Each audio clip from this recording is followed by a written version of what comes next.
Hello, welcome to another episode of Star Wars Minute. It's your daily podcast in which we analyze, scrutinize, and celebrate The Last Jedi, one wet, rainy minute at a time. I'm Alex Robinson from alexrobinson.fun. I'm Pete the Retailer from PeteTheRetailer.com. I'm Tim Barnes of Yubnub Pod on Twitter. That's a podcast with the words Yubnub in it. Welcome back to the show. Tim, thanks for closing out the week with us here. Yeah, this has been so much fun. Thanks for having me in your part of the galaxy. Is the studio what you thought it would be?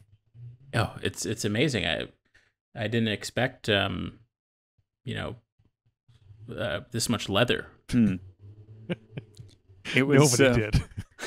It's bantha leather. And just so everyone knows, we are COVID safe. Like we're all in separate pods. Mm-hmm. Sort of like what Darth Vader's in Empire Strikes Back. That sort of meditation toilet / private room that he's in. We're all in one of those, and we're just talking to each other on Zoom. It would be but great. We're in the same space. It would be great if at Galaxy's Edge the toilets were like in those Darth Vader meditation things. That would be great. They totally should. They totally should do that. But unfortunately, we're here to talk about minute 45 today. We're here to talk about minute 45 of The Last Jedi. It starts off with Maz Kanata telling us that the Master Codebreaker will be at a high-stakes table on Canto Bight. Mm-hmm. And it ends a minute later with Kylo Ren waving away the facelift robot. Yes. I do. Before we get the end of, I teased the jetpack yesterday. I forgot that it wasn't until this minute. So So please don't tease the jetpack. What a great way to end a call, just to be like, okay, and then just to jetpack away. Got to work on that for my Zoom calls. Yeah. Of course, it would all be like, "Oh, see you later." Hold on, I got to reach. The timing would never work out properly. Right. Yeah. So, do we have anything else about the? Should we just get to the Luke end of things, or the Rey end of things, or do we have anything else to say about the?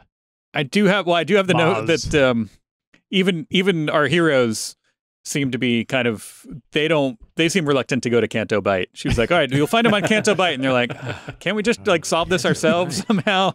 Yeah. No, it's okay. Well, let us leave then. Let us leave the Radis and go back to Act 2. Tim, how do you feel about the whole Hermit Luke storyline? Were you? I love it. You do like it? Yeah, I absolutely love it. It's kind of perfect. It's similar to Yoda in some ways, and different in its own ways. I have absolutely no complaints about it. Have you guys? Do you guys have nuanced perspectives on Luke's arc? I think we're both fans of it. Yeah. More some people interesting. Do definitely have problems with it, but I think it's you couldn't, as he said, you couldn't just have him kind of show up and be, Superman, essentially. You know what I mean? Yeah. Because that's not going to be interesting. I guess the compromise would be sort of Luke as a sort of like Gandalf type figure, where he's still, he's not like a hermit, but he's kind of like not quite really involved anymore in. Like, he's kind of moved beyond the First Order, that kind of a thing. You know what I mean? That would have been an interesting way to go. Not necessarily a negative way, but just kind of like, I can't be bothered with this anymore. I'm communing with the Force every day. And, I can imagine that would make stuff seem kind of trivial. If you're communing with the Force that governs the entire universe. Yeah. I could see how you'd be like, well, stuff doesn't matter. Right. They're all going to be dead Captain in 20 Marvel. years. So that's why she's not going to show up to solve every problem. She's like, exactly. There's a lot of planets in this galaxy. Yeah. So, but no, I like grouchy Hermit Luke. Yeah. Yeah, it's so interesting, and I don't remember if we've gotten to this part where he kind of reveals the fact that he's cut himself off from the Force. That's such an interesting concept of I had no idea that there was the ability to do that. Requires a lot of training and concentration. Yeah. Don't feel the Force. Yeah. It's just like his Force Bluetooth ran out of battery or something. Right. But yeah. I wonder if he got training from like Watto or one of those people who the Force, Right. the power thing doesn't work on him. So it's Right, like, Jabba or Watto. yeah. Yeah. Although now I do love the idea of him like totally like all the Force lessons that he got just in reverse. It's like you must relearn what you have unlearned, and Yeah. Luke, Whoa. grab onto your feelings or something. Like. So yeah, we get to see we see Rey waking up in the rain, Mhm. and Is that the song? That's the musical song here. That's probably not. It's a little bit much for a musical number, but you could have like a Yeah. if this was a duet. more of a pop music soundtrack, you would have a more kind of a country infused pop song here, "Waking Up in the Rain," maybe. Oh, Yeah. I like it better like a Les Mis style musical where she's singing it, not. Still haven't seen it. But I mean, you know what I mean, like the character bursts into song rather than Right. the soundtrack doing it. Oh yeah. Oh well, that would be a good one. Yeah. Yeah. Between the two of them, so she starts it and then he picks it up. Will Like, they all ever of a do sudden, a proper Star Wars musical? They will. I'm sure. Yeah, they probably will. Yeah. Have you ever seen there was like a The holiday special? Yes, I do count that as a musical. It was very. no, proper. there was like a kabuki theater version of, I believe, The Last Jedi. I believe it was just the movie The Last Jedi, and it was very fascinating. It was either The Force Awakens or The Last Jedi, but what was interesting about it, I mean, I kind of watched it, it was like pretty long, was that they kind of focused on Kylo as the main character, which was an interesting perspective to look at all of these movies. And it's one of those things where I do sometimes wonder, like, oh, what if you focused on Kylo a little bit more to the point that he is sort of the main character, or Rey and Kylo are sort of co-main characters. You don't get so much of a I guess like semi-protagonist is the best way to put it. That sort of vibe from Kylo in these movies. Right. But yeah, the scene is sort of, it feels like the beginning of this an inkling of this Force connection between Kylo and Rey, which makes me wonder, is the theme of this movie just telecommunication in general? We can call people all over the galaxy. Well, you got the beacon thing, you've got this Force connection, you've got the conversation with Maz right before this. Yeah, a lot of and then Luke ultimately winds up projecting himself all the way across the telecommuted all the way across the galaxy. Yeah, so it's really about talking to one another. Like that. And in this case, he'd be like, "Snoke, get me Rey," because he'd be like, because he's the one connecting them. So, right. Yeah. What do you think of Adam Driver? I love him. We see him a little bit in this scene, getting his face fixed up after. Yeah. It's such a this is like these little things with Kylo in particular feels like this. It feels like the directors of this franchise are communicating via what they have Kylo experience. like it's like if you are saying that there was a dialogue between JJ and Ryan in these movies, almost all of it is connected to Kylo. It's like Kylo then breaks his mask or whatever, and he had a scar, but now it's getting patched up. And then the next movie, like, the mask is back. So tug of war over the Kylo, who owns Kylo Ren, right. kind of. Yeah. No scar and a mask. Yeah. I have that. Like, it's like playing Lego with my kids. It's just like, no, I want him to have a cape. No, he doesn't have a cape. If he doesn't have a cape, how can he fly? But yeah, Adam Driver does great, and I feel like in interviews, I never really thought about the fact that he's doing this, but he is playing down his age in these movies, so he's playing younger than he actually is. Mm-hmm. I think he's like at least 10 years older than Daisy Ridley.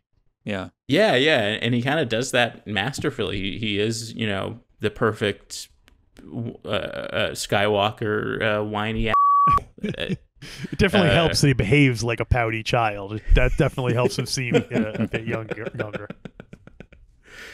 Yeah, I think he's great. I think he's, you know, I think this is the pinnacle of. I think he's great in Force Awakens, and I think this is the pinnacle of him as Kylo Ren. I feel like he's a little bit Harrison Ford in Return of the Jedi for the third one.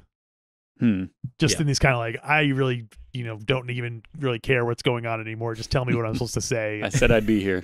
Yeah. So, it's almost 10 years, almost exactly 10 years. He was born November 19th, 1983, and she was born April 10th, 1992. So 92. Mm-hmm. Got it. One aspect of the far past in which our heroes live, and getting back to the medical droids, we see getting patched up by the medical droid, and Itsu II. Is that what it's called? Itsu II? IT, and I can't tell if these are zeros or O's. Maybe it needs to be in a different font, but it's the Itsu II, like it-SOO.2 medical droid, which is the little tiny ball that's doing the stitches. It was Itsu II.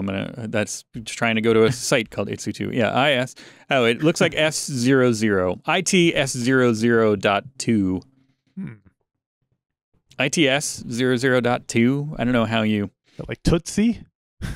Kind of. Do these machines just patch up skin all day? Like what else do these are just medical droids who have different specialties, capabilities. Let me tell you, it's got 3 delicate multiceps for injury treatment. And is it like razor blades where they keep introducing more? Right. What was the word you used? Multiceps. But why how does the Itsu.2 have 3? Why doesn't it? I guess maybe the Itsu 1 just had 2 to be like, hey, like 2, it's got like 2 arms, and they're like, well, there's the Itsu 2. It's got 3 now, so they keep going. Eventually. He is a Skywalker. Maybe he just personalized it and he tinkered with it and made it his own thing. The thing I like about medical droids is you don't have to make small talk with a doctor, which, as you know, avoiding small talk with strangers is my raison d'etre, as they say. Yes, I'm totally on board with that. Although, sometimes an automated machine, you ever use one of those you ever go to the machine instead of the actual employee at McDonald's to order your food? I always feel a little rude doing that. In front of them when there's no line or anything, and just like, ha ha ha, look what I'm doing. Yeah. When I go to the supermarket, I always use the self-checkout lane. I never use the cashier line because I don't want to have to make small talk with a cashier. You rather make small talk with the robots. I do. You're like, so how's your day? It's like, boop. Yeah. It goes 0010001110011 and then laughs at all my jokes. Well, those kind of customization of your order, like if you and Alex, you must. You're notoriously you like things plain. King of customization. You like to remove all the items from your meal, and that's a lot easier to do with because then you're not explaining it to somebody. You're just doing it yourself in the app or in the kiosk or whatever. Yeah. That's why I love the. Highly recommend the Taco Bell app if that's your thing, because you can do it all, save it. Zero judgment. Exactly. Oh, yeah. The app's the best of both worlds, because then you just walk in there, pick it up, and walk out. Right. Yeah. You don't even say it. You just no. Hold it up. Flipping the bird. Point at your phone. Yes. As much as I believe, I'm not saying we're not going to turn into a whole political thing. I think everybody should be paid a living wage, and so people don't have to work. Well, it's the idea. We're supposed to. That's why we have robots, so they can do the job, so we don't have to. Instead of having robots so that they have the jobs, and then you're out of work. Come on. Which brings me to my next question, Tim. Another recurring question we ask people on the show. Let's suppose you lived. What droid do you want? If you were to have incorporate a droid into your life, which type of Star Wars droid do you want? They'd be living with you in your current situation. In my current situation. So if you're wondering what type of droid,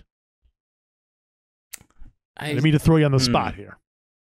No, I'm thinking Gonk droid, BB-8 style droid, R2 unit. would I get annoyed by something that is humanoid shaped, something like a 3PO?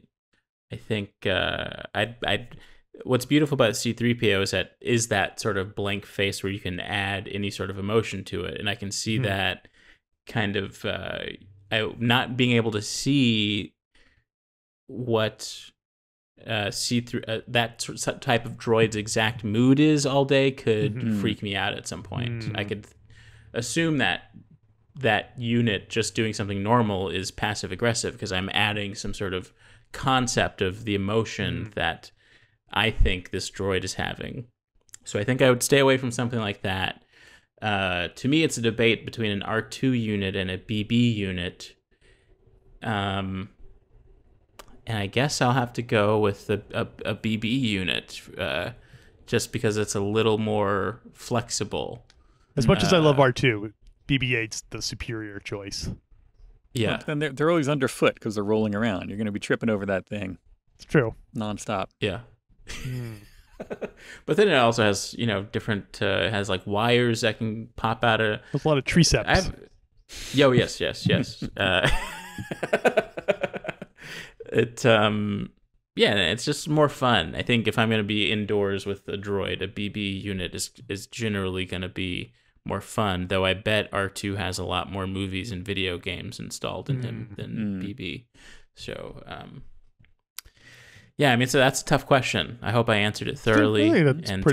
You're locked into it. It's being sent to your apartment right now. Okay. So just make some room. The plug, the adapter is a little bit weird, but you'll figure it out. You mentioned C-3PO's cold, lifeless face, and it got me thinking that sometime before Star Wars ends, I want to see a protocol droid wearing a mask, like a human mask, like a Halloween type pull over the face mask. Oh my god, that would be super How creepy. Horrifying would that be? It'd be terrifying. Because would that be better or worse? Because you're like, oh, I don't like 3PO staring at me all day. Let me put a Ronald Reagan mask on his face, or I guess then you could just rotate out whatever masks you wanted, whatever whatever IP you were interested in that day. Yeah. I've always, speaking of C-3PO, I've always thought about this movie that it should have been C-3PO who decided to do the Holdo maneuver. Just because just like seeing him actually make a choice would be fun. And he kind of, he made a choice in The Rise of Skywalker, which the meaning of kind of erased itself by the end of it.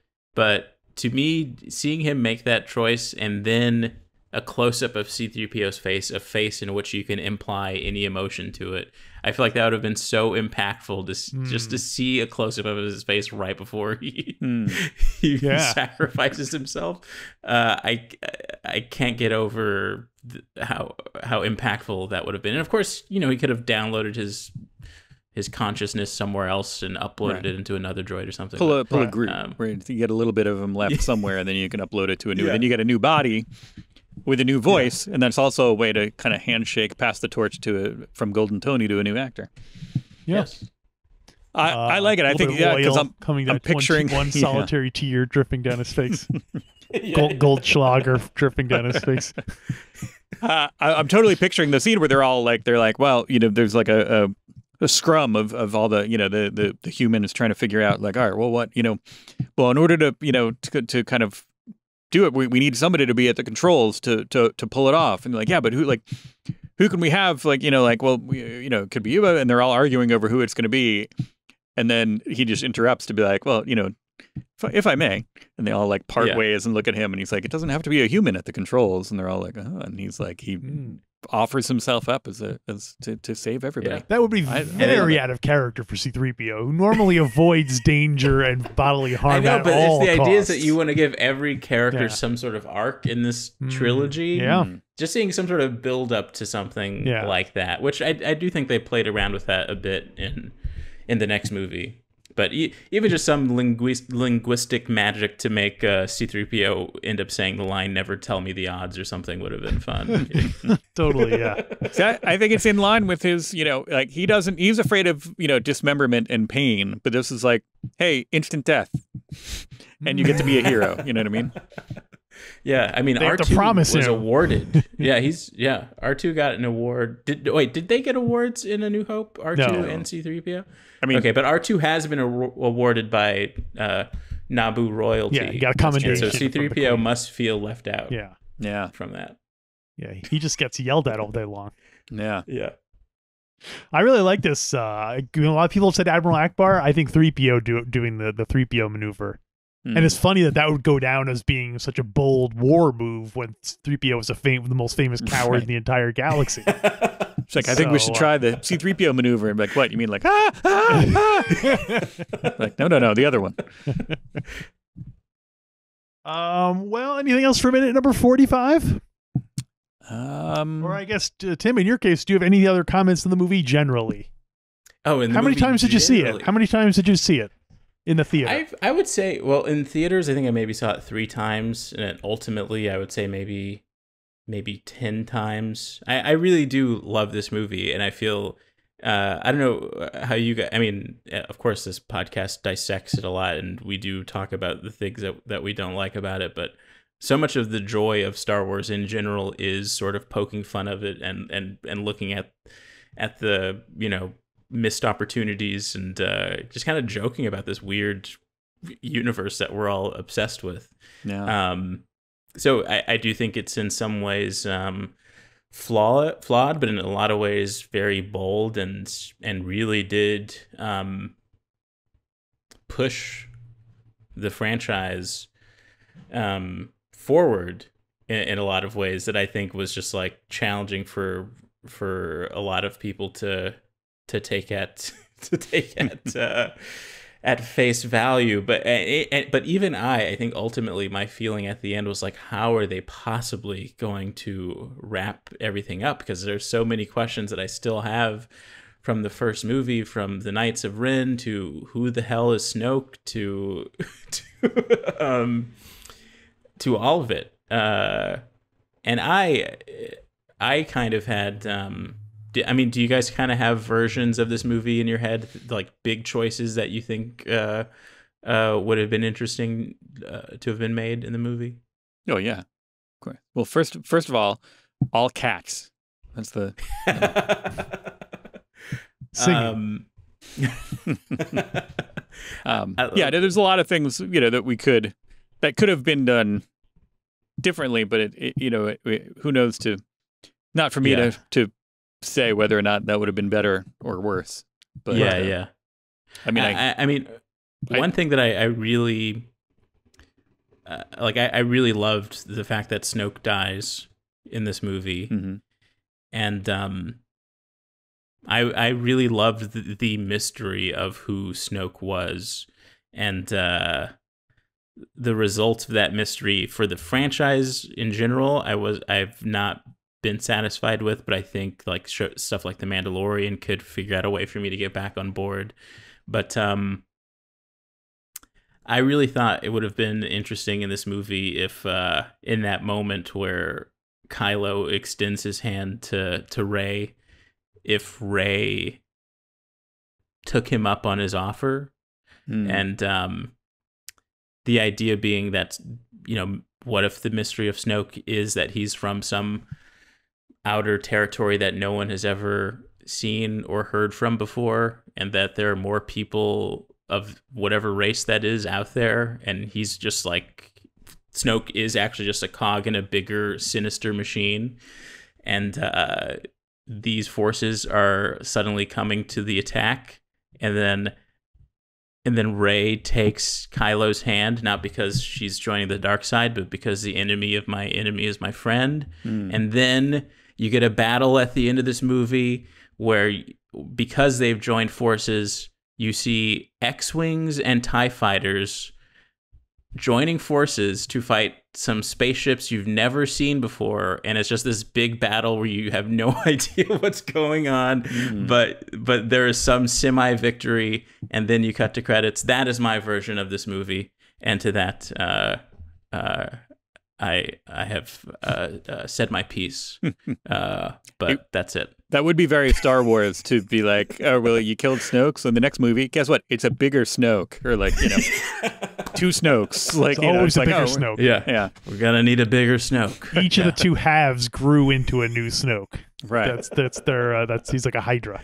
Hail Hydra. Yeah. No, but I do like that, adding a third element that they could kind of, you know, they could kind of join up together to see that.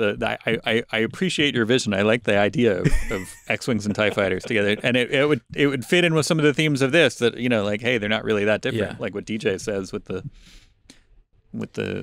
you know, war profiteers. So, Yeah. And I do love that this movie ends with, I think part of why it was so hard to imagine where the franchise goes is because it is like a big shift for this movie, for basically the Darth Vader of this trilogy to achieve what Darth Vader was never able to achieve. Like, basically, this is like if Darth Vader became the Emperor at some point in the original trilogy, Right. and where do you go from there? That's kind of exciting. yeah.